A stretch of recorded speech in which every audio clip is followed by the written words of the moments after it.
at First Sight, season 19, now brought to us still by Kinetic, but now we're over there at Peacock, y'all. And I don't know how to feel about it. If you guys are new here, my name is Ashley. This is My Sweet Perspective, where I give my take on all the things TV and movie related. Y'all know I'm here to put you on. And listen, I don't know what's going on with production value. I don't know what's going on with budget. The weddings look cheap. The honeymoons look cheap. And I don't know how to feel about it, y'all, but I do like the fact that we are mixing demographics. We have some elder couples, some younger couples, and a new dynamic where we have a mother and a daughter in marriages. Now, where we're going with this, I don't know, but the season has been drastically cut.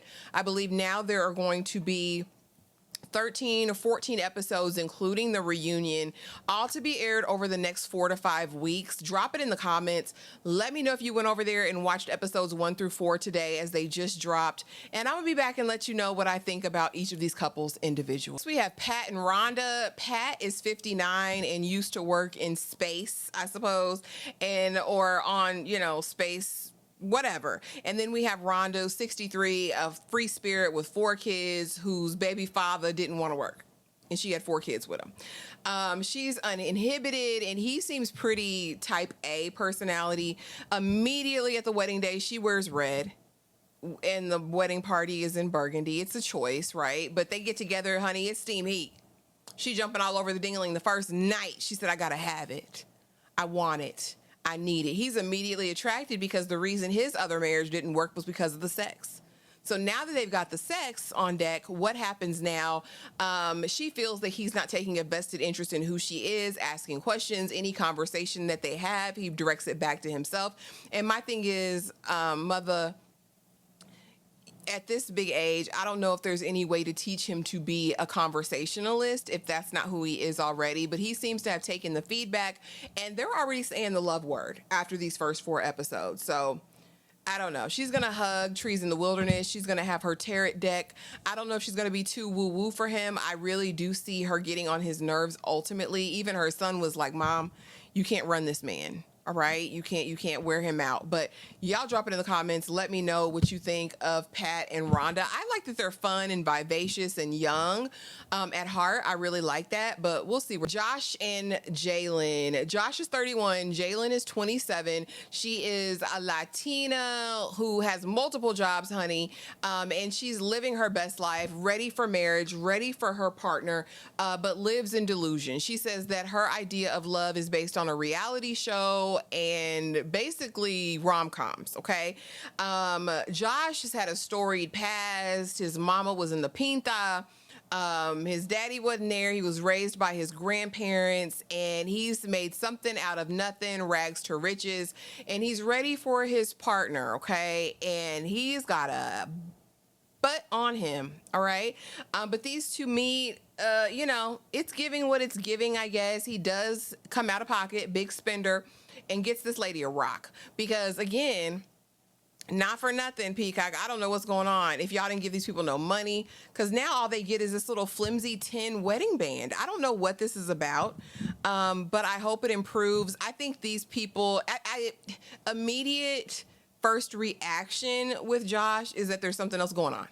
I don't know if it's like unhealed stuff from the past or whatever, but I'm nervous about his expectations in this relationship, and I don't know how she's going to navigate that. I just think she really wants to be married. But you guys drop it in the comments.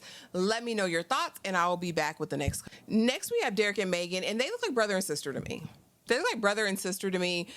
She seems very disinterested, and it seems like he's giving it the old college try, doing what he can. They both seem to be successful. Both seem to be, money-wise. Both of a certain age, both fit. So on paper, you would think all is well. Well, Megan, by episode 4, is pissing me off, girl, because be freaking for real. This man basically tells her, I want to know you more. I want to get to know you more, and I want you to know me more. How do we get there? I feel cornered. I feel aggravated and attacked, and I don't want to talk about this. Megan, please be serious. She's going to be the one to watch. She's going to be the woman to watch this season for her behaviors. Mark my word. I know it when I see it. Do you hear me? I know it when I see it. There's no steam heat. But every couple this season already at the honeymoon has banged it out, y'all. So they've gotten Bucky naked. I don't know how you get Bucky naked and not, you know, really take interest in each other. But y'all drop it in the comments and let me know. I immediately, I kind of don't see it for them. But who knows? Will and Brittney, y'all, is our next couple, and it's the black couple of the season, and I just don't see it. I just don't. At first, I was like, oh, he's attracted to her. He likes her vibe. They're going to kick it off. He's awkward, a little weird. But as soon as he had the interaction with her dad, I knew something was different. Cause, sir, why are you dismissive of her father? Like, it's giving very much disrespectful. Apparently, they go on the honeymoon. She pulls out her red dress and her high heels to get Bucky naked. They do it, but something goes wrong with contraception or protection, and he says he don't want to do it no more. And from that point on, he wants nothing to do with her intimately. And she says it's happened to her a couple times before with other people. Very curious about that point. But she says he's disinterested. He doesn't ask her any questions. He says she doesn't talk back. She storms off. He says he's not going to chase her because he don't chase people. She said she needed time. If she wanted to be around him, she would have stayed her tail in the room. Can we just ever have a love story? A non-toxic, healthy, happy love story? I don't know why he came on here. Like I said, my initial impression episode 1 changed vastly by episode 4. I don't know what he's here for. Like I said, I thought there was an initial attraction, but I don't know. It's giving he's very curt, very dismissive, doesn't really too much give a damn. And I think she's already turned off as well. But you guys drop it in the comments. Let me know your thoughts. And what do you think of the changes from Married at First Sight? Is it the same? Are you going to keep watching? Let me know. All right, and I will see y'all in the next video.